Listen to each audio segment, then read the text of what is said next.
Welcome to the Global Gaming Business Podcast, the industry's first and longest running podcast, now in our 16th year. I'm Roger Gross, the publisher of GGB, and this week we sit down with Jacob Lanning, the payments consultant for IGT, on how the company's resort wallet has changed the way payments are processed on the casino floor and beyond. 20 years ago, IGT transformed the industry by introducing cashless gaming with Tito. Now IGT is revolutionizing cashless yet again. Learn more about IGT's resort wallet at igt.com/cashless. Welcome to the Global Gaming Business Podcast. We're here with Jacob Lanning, who works with IGT on their cashless transactions program. And Jacob, it's good to see you. Thanks for joining us today. Yeah, thanks for having me, Roger. I'm excited. So cashless transactions have been around for a long time. Your company's been doing it. So other companies have been successful at it, but it really hasn't been accepted. Why has it been taking so long to implement? Yeah, the pure cashless transactions, I think, were sort of superseded by the ticket in, ticket out technology. That technology is just so simple. It's so easy to use. There really wasn't a need to go to the next level. Right. But do you think it's the pandemic that really that pushed this forward, that people don't want to handle cash anymore, or even handle tickets for that matter?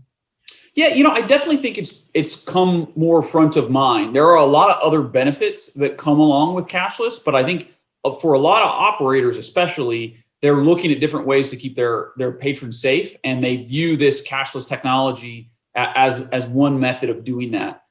There are others, though, because we are also increasing the number of methods that you can get funds to the floor. And I think as external funding has been added to a lot of these solutions, that has also garnered a lot of interest. Okay. So I've used a couple of these transaction methods in the past, beta tests and things of that nature, and they were always kind of clumsy. Do you think cashless transactions are now at a tipping point in the gaming industry?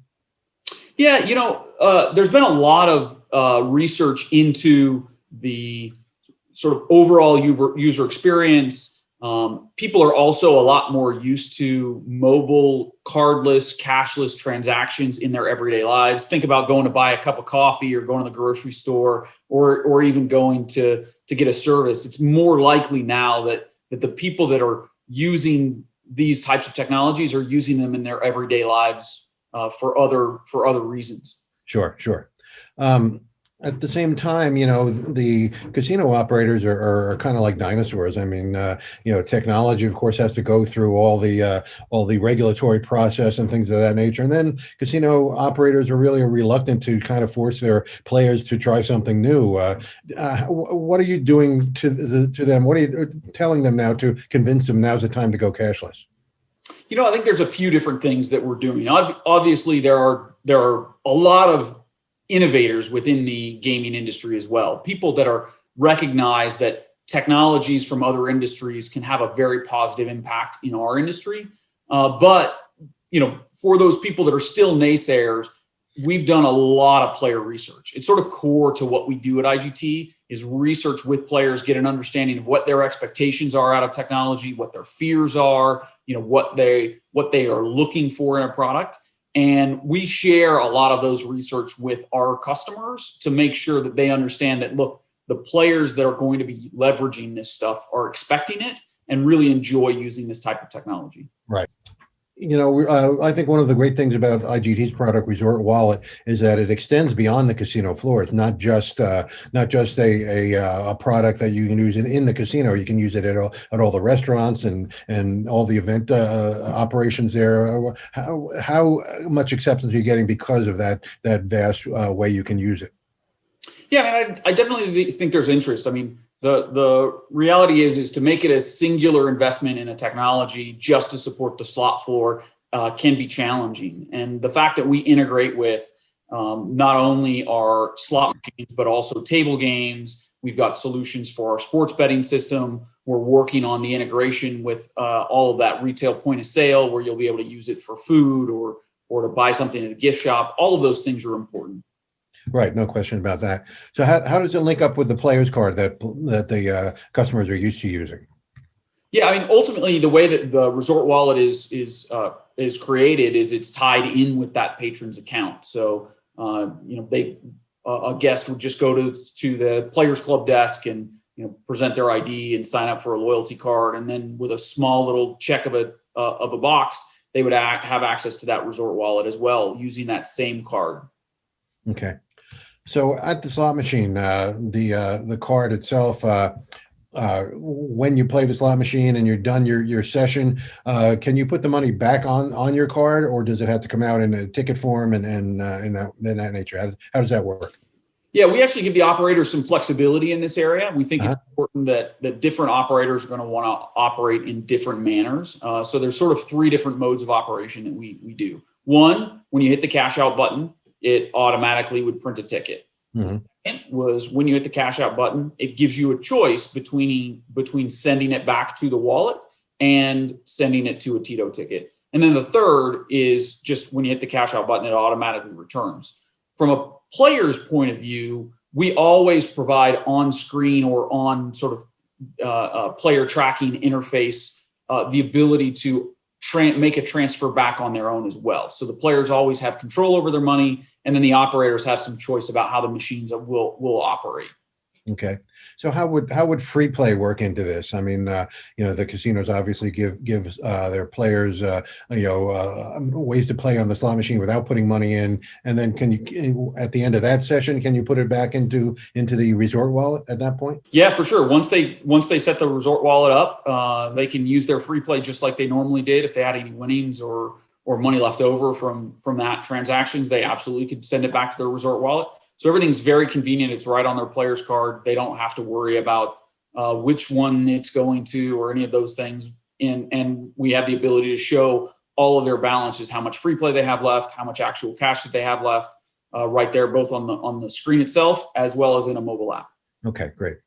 So we know that the IGT technology isn't limited just to the casino floor. You've got a lot of online applications, sports betting applications, and such. So how does a Resort Wallet extend to the online gaming experience? The Resort Wallet really works as a sort of a master wallet, if you will, and it integrates with other wagering accounts. So, for example, we've got some of this technology live with the Hollywood Casino online, and so leveraging that integration is simple and easy to do. And sports betting, you've got some sports betting partners as well. Yep. Yeah. Our core external funding mechanism called IGT Pay is already integrated with all of our sports betting clients already, so that they can use that to externally fund, pull bank money in from the banking networks directly into that sports betting system. Okay, so when somebody buys into the Resort Wallet idea in their land-based casino, can you automatically extend it to their online experience as well? Yeah, we can definitely integrate it with the interactive experience, both on the sports betting side as well as the sort of real money gaming side. Okay, great. So there's a lot of independent companies that are just working in the payment processing side. For example, Global Payments, Sightline, Every, those kind of companies. Do you integrate your systems with theirs somehow? So we've got our payment gateway called IGT Pay, which is links into Resort Wallet directly. And there are a number of different payment services providers that we provide them access to: WorldPay, Global Payments, Sightline, and a number of others. And they just link right into IGT Pay, and then that is their method of getting into the Resort Wallet. Great. How about with other company slot machines? This isn't just on IGT slot machines. Obviously, it can go to any brand of slot machine. Correct. Correct. It works pretty much across all manufacturer slot machines. If they can link up to a casino system, they can very likely leverage this technology. Okay. So, regulators are excited about, certainly here in Nevada, are excited about the cashless transactions, but there's still a lot of questions that you get. What is the general reaction of regulators been to the Resort Wallet and cashless transactions in general? I would say across the board, it's been very positive. It's been very well received. There's a lot of features that regulators like, both from the reduction of interactions between guests by having a lot more of those transactions happen at the slot machine as opposed to at an ATM or somewhere else on the casino floor. A lot of less touch. But there's also a number of responsible gaming features that we've got built into our solution that are also attractive to regulators.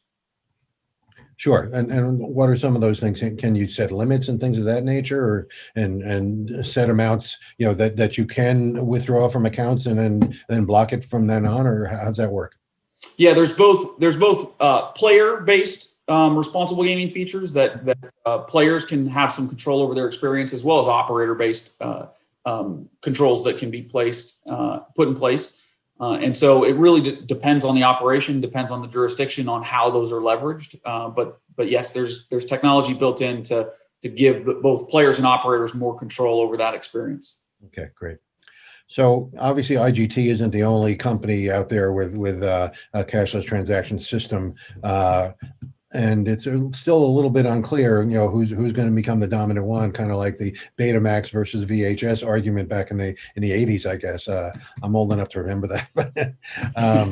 So how do you approach a casino and saying, we're going to be, the system that's going to be the longest lived here? Yeah, I think the advantage that IGT brings is we are the only one that has that end-to-end experience, from the on-floor experience with Resort Wallet all the way up through the banking networks and the bank accounts and credit and debit cards and other e-wallet solutions.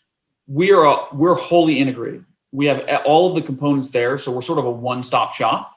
It allows us to do some really unique and innovative things as well, leveraging technology called intelligent bonusing, which is part of our Advantage suite.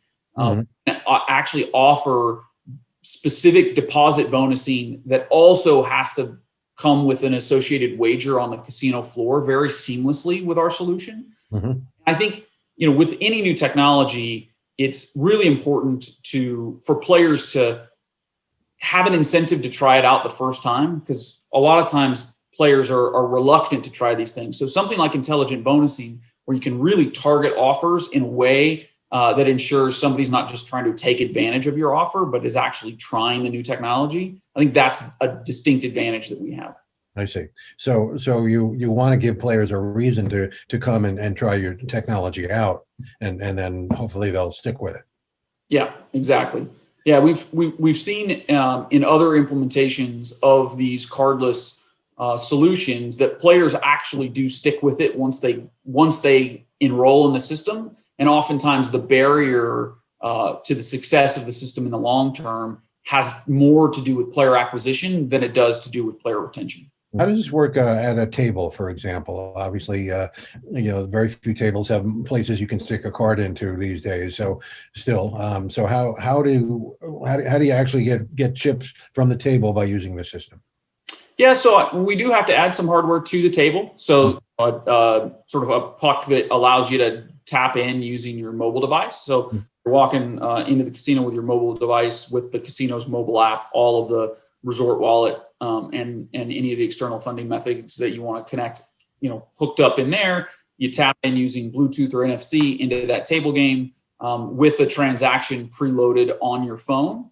And then on the game, the dealer would get some information, whether that be from a printer or a screen that would tell you what the buy-in amount would be. And then they go through their normal cash-in process in order to execute that. Right now, we don't support color up or cash out. Okay. Take those chips to the cage. We are looking to add that in the future, though. Okay, great. Yeah, I think that would be a little confusing at this point, but and people like to take their chips to the cage anyway. So yeah. So let's compare this to the acceptance of Tito. In the beginning, Tito was like, people just didn't like it. You had to put the sound of the coins coming into the bucket, and it took a while for that to be adopted. What do you think is going to happen here when it comes to cashless transactions? Is it going to be a big sea change at one point, or is it just going to be very incremental as it advances? I think it'll probably be one that's a little bit more gradual. I mean, players ultimately, your sort of core players are going to be the ones that are going to use this first. They need to already use a player's card. They are going to be the people that are more likely, more frequently coming in, because again, when you have to learn a new technology and learn how it works, if you're not coming all the time, it's probably a bigger barrier to entry than just using the traditional cash methods. Sure. I think it'll be incremental, but it will grow over time. Okay. How does this work with casino credit? When somebody wants to get a marker. Sure. So we've got a cashier application that is the front end that a cage cashier or some sort of a cage employee has the ability to log into. And so they would process the credit transaction the normal way they do, print out the marker, get the guest to sign it. And instead of handing them over, say, a Tito ticket or a stack full of cash or some chips, they would actually just log into that guest's resort wallet and load the funds there, and they would be immediately available to use. Great. Well, Jacob, it's an exciting time here with the introduction of cashless gaming on a grand scale on the casino floor, and also throughout the resort. So, congratulations to IGT for developing this, and hope it works out for you guys. Great. Thanks so much, Roger. Okay. Thank you. Hope you enjoyed this week's podcast brought to you by IGT. Your players will experience the convenience of digital transactions throughout your resort property with IGT's Resort Wallet. Learn more at IGT.com/cashless. To learn more about digital payments and their rapid growth in the casino industry, visit GGBmagazine.com. To get all the news of the gaming industry, particularly of the coronavirus situation and its impact on gaming, including daily updates, subscribe for free at GGB News by using the code GGB180. Don't miss a single episode of the podcast. Subscribe on iTunes or Spotify today. So we'll see you next time on the GGB Podcast.